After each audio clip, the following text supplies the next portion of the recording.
अस्सलाम वालेकुम सब दोस्तां नूं अस्सलाम वालेकुम। ते तुहानूं अज ਇਹ ਗਾਂ ਦਿਖਾਉਣੀ ਹੈ। ਪਹਿਲਨ ਗਾਂ ਹੈ ਮਾਸ਼ਾਅੱਲਾ। ਇਹ ਗਾਂ ਹੈ ਕੱਲ ਸੂਈ ਤੇ ਇਹਨੇ ਬੱਚੀ ਦਿੱਤੀ ਹੈ ਮਾਸ਼ਾਅੱਲਾ। ਤੇ ਇਹਦੇ ਤੋਂ ਬਾਅਦ ਹੁਣ ਇਹ ਕਰਮਾਂ ਵਾਲੀ ਦਾ ਨੰਬਰ ਹੈਗਾ, ਇਹ ਡੱਬੀ ਵਾਲੀ ਦਾ ਇਹਦਾ। ਤੇ ਅੱਲਾਹ ਤਾਲਾ ਖੈਰ ਕਰੇ, ਦੁਆ ਕਰੋ ਕਿ ਇਹ ਵੀ ਖੈਰੀ ਸਲਾਮਤੀ ਅੱਲਾਹ ਤਾਲਾ ਦਾ ਟਾਈਮ ਲਿਆਵੇ। ਤੁਹਾਨੂੰ ਇਹਦਾ ਬੱਚਾ ਦਿਖਾਉਨੇ ਆ। ਤੇ ਇਸ ਤੋਂ ਬਾਅਦ ਤੁਹਾਡੇ ਨਾਲ ਇੱਕ ਹੋਰ ਗੱਲ ਵੀ ਸ਼ੇਅਰ ਕਰਨੀ ਹੈ ਕਿ ਇਹਦਾ ਬੱਚਾ ਹੈ ਲਾ ਮਾਸ਼ਾਅੱਲਾ ਬਹੁਤ ਪਿਆਰਾ ਹੈ। ਤੇ ਅੱਜ ਭਾਈ ਨਾ ਤੂੜੀ ਵਾਲੇ ਕਮਰੇ 'ਚ ਜਾ ਰਿਹਾ, ਬਾਰ-ਬਾਰ ਜਾ ਰਿਹਾ। ਹਾਲਾਂਕਿ ਇਹਦਾ ਕੋਈ ਕੰਮ ਨਹੀਂ ਹੈਗਾ। ਇਹ ਤੂੜੀ ਵਾਲਾ ਕਮਰਾ ਹੈ, ਇਹ ਸਾਹਮਣੇ, ਠੀਕ ਹੈ। ਇੱਧਰ ਜਾ ਰਹੇ ਨੇ ਬਾਰ-ਬਾਰ। ਅੱਲਾਹ ਤਾਲਾ ਖੈਰ ਕਰੇ। ਮੈਂ ਵੇਖਣਾ ਹੈ ਕਿ ਕੀ ਕਰ ਰਹੇ ਨੇ, ਔਰ ਆਓ ਤੁਹਾਨੂੰ ਵੀ ਚੈੱਕ ਕਰਾਉਂਦੇ ਆ ਕਿ ਭਾਈ ਉਧਰ ਕੀ ਕਰਦੇ ਪਏ ਨੇ, ਕਿਉਂਕਿ ਤੂੜੀ ਵਾਲੇ ਕਮਰੇ 'ਚ ਸਾਡਾ ਕੰਮ ਹੈ ਨਾ, ਇਹਨਾਂ ਦਾ ਤਾਂ ਕੋਈ ਕੰਮ ਨਹੀਂ ਹੈਗਾ। ਤੇ ਆਓ ਇਹਦੀ ਚੋਰੀ ਫੜੀਏ ਕਿ ਕੀ ਕਰਦੇ ਨੇ। ਲੋ ਜੀ ਭਾਈ, ਇਹ ਤੂੜੀ ਵਾਲਾ ਕਮਰਾ ਹੈ। ਤੇ ਆਜੋ ਤੁਹਾਨੂੰ ਚੈੱਕ ਕਰਾਈਏ ਕਿ ਭਾਈ ਤੁਸੀਂ ਇੱਥੇ ਕੀ ਕਰਦੇ ਪਏ? ਤੁਹਾਨੂੰ ਤੀਸਰਾ ਚੌਥਾ ਚੱਕਰ ਇੱਧਰ ਲਾਇਆ ਤੁਸੀਂ ਮਾਸ਼ਾਅੱਲਾ। ਕੀ ਗੱਲ ਖੈਰ ਤੇ ਹੈ? ਤੁਹਾਡਾ ਇੱਧਰ ਕੀ ਕੰਮ ਹੈਗਾ ਭਲਾ? ਯਾਰ ਸਾਡੇ ਕੰਮ ਨਾਲ ਤੁਹਾਡਾ ਕੋਈ ਤਾਲੁਕ ਨਹੀਂ ਹੈਗਾ। ਫਿਰ ਤੂੜੀ ਚੋਰੀ ਕਰਨ ਆਏ ਜੇ? ਨਹੀਂ ਯਾਰ, ਹਾਂ ਕੀ ਤੂੜੀ ਵਾਲੇ ਕਮਰੇ 'ਚ ਮੇਰਾ ਵੈਸੇ ਕੋਈ ਕੰਮ ਨਹੀਂ।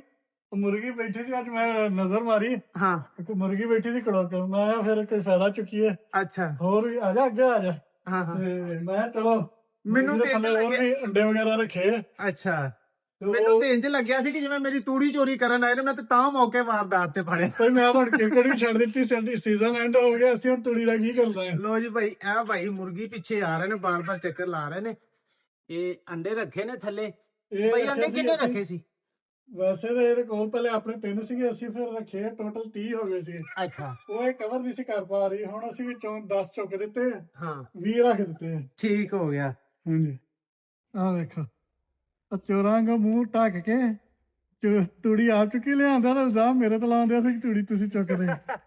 ਇਹ ਕੀ ਗੱਲ ਹੋਈ? ਹੁਣ ਆਪ ਦਾ ਮੂੰਹ ਢੱਕ ਕੇ ਚੁੱਕੀ। ਦੇਖੋ ਨਾ, ਇਹ ਤੂੜੀ ਵਾਲਾ ਕੰਮ ਸੀ ਮੇਰਾ, ਤੁਹਾਡਾ ਤਾਂ ਉਧਰ ਕੋਈ ਕੰਮ ਨਹੀਂ। ਮੈਨੂੰ ਇਹ ਸ਼ੱਕ ਹੋ ਰਿਹਾ ਸੀ ਕਿ ਤੂੜੀ ਜਾਂ ਤੇ ਚੁੱਕਣ ਲੱਗੇ ਨੇ ਤੇ ਜਾਂ ਕੋਈ ਹਿਸਾਬ ਲਾਉਂਦੇ ਪਏ ਨੇ। ਮੈਂ ਕਿਹਾ ਅੱਜ ਮੌਕਾ ਵੇਖੀਏ ਕਿ ਭਾਈ ਉਧਰ ਕੀ ਕਰ ਰਹੇ ਨੇ। ਲੇਕਿਨ ਤੁਸੀਂ ਤਾਂ ਮੁਰਗੀ ਬਿਠਾ ਰਹੇ ਸੀ ਆਂਡਿਆਂ ਦਾ, ਮੈਨੂੰ ਇਸ ਚੀਜ਼ ਦਾ ਇਲਮ ਨਹੀਂ ਸੀ, ਇਸ ਕਰਕੇ ਮੈਂ ਛਾਪਾ ਮਾਰਿਆ। ਭਾਈ ਮੁਰਗੀ ਪਾਉਣੀ ਹੋਰ ਤੈਨੂੰ ਤਾਂ ਅਸੀਂ ਬਹਾ ਨਹੀਂ ਸੀ ਸਕਦੇ। ਮਿਹਰਬਾਨੀ ਭਾਈ। ਅੱਛਾ ਜੀ, ਹੈਦਰ ਤੋਂ ਬਾਅਦ ਹੁਣ ਤੁਹਾਨੂੰ ਮਿਲਾਉਂਦੇ ਮੁਕਰਮ ਦੇ ਨਾਲ, ਜਿਹੜਾ ਸਾਨੂੰ ਤਕਰੀਬਨ ਮੈਂ ਕਿਹਾ 5-7 ਦਿਨਾਂ ਬਾਅਦ ਸਾਨੂੰ ਮਿਲਿਆ। ਨਹੀਂ ਭਾਈ ਜੀ, ਅਸੀਂ ਆ ਬ੍ਰੈਲਰ ਜ਼ਿਮੀਦਾਰ, ਜਿਹੜੇ ਬ੍ਰੈਲਰ ਤੋਂ ਮੁਰਾਦ ਕਿ ਜਿਹੜੇ ਭਾਈ ਬਹਿ ਬੂ ਕੇ ਉੱਥੇ ਜਾ ਕੇ ਵੀ ਨਜ਼ਰ ਮਾਰ ਕੇ ਤਾਂ ਆ ਜਾਂਦੇ। ਅਸਲ ਜ਼ਿਮੀਦਾਰ ਨਾਲ ਤੁਹਾਨੂੰ ਮਿਲਾਉਂਦੇ ਆ, ਜਿਹੜਾ 7 ਦਿਨਾਂ ਤੋਂ ਸਾਨੂੰ ਗਾਇਬ ਸੀਗਾ ਤਾਂ ਅੱਜ ਸਾਨੂੰ ਮਿਲਿਆ 7 ਦਿਨਾਂ ਬਾਅਦ।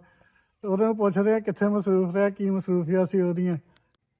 ਹਾਂਜੀ ਜੀ ਜ਼ਿਮੀਦਾਰ ਸਾਹਿਬ, ਸੁਣਾਓ ਕਿੱਥੇ ਰਹੇ? ਇੰਨੇ ਦਿਨ ਨਜ਼ਰ ਹੀ ਨਹੀਂ ਸੀ ਆਉਂਦੇ। ਰਾਤੀ ਕਿਤੇ ਲੇਟ ਕਿਤੇ ਆਉਂਦਾ ਸੀ ਤੇ ਸਵੇਰੇ ਸੈਰੀ ਕਰਕੇ ਤੇ ਨਿਕਲ ਜਾਂਦਾ ਸੀਗਾ। ਜਾਣਾ ਲਾਲਾ ਕਿੱਥੇ ਆ? ਪਾਣੀ ਲਾ ਰਹੇ ਸੀਗੇ, ਟਿਊਬਵੈਲ ਚਲਾ ਕੇ 2 ਦਿਨ ਲਾਇਆ। ਸੁਬਾਹ ਜਾ ਕੇ ਸੈਰੀ ਕਰਕੇ ਚਲਾਈਦਾ ਸੀਗਾ ਤੇ ਆ ਕੇ ਇਫਤਾਰੀ ਕਰੀ ਦੀ ਸੀਗੀ, ਫਿਰ ਚਲੇ ਜਾਈਦਾ ਸੀ। 10 ਵਜੇ ਆਉਣਾ, ਸੁਬਾਹ ਸੈਰੀ ਕਰਕੇ ਫਿਰ ਚਲੇ ਜਾਣਾ। ਫਿਰ ਸਾਡੇ ਪਿੰਡ 'ਚ ਕੋਈ 10 ਸਾਲਾਂ ਬਾਅਦ ਆ ਗਿਆ ਨਹਿਰ ਦਾ ਪਾਣੀ ਥੋੜਾ ਜਿਹਾ, ਮਾਸ਼ਾਅੱਲਾ।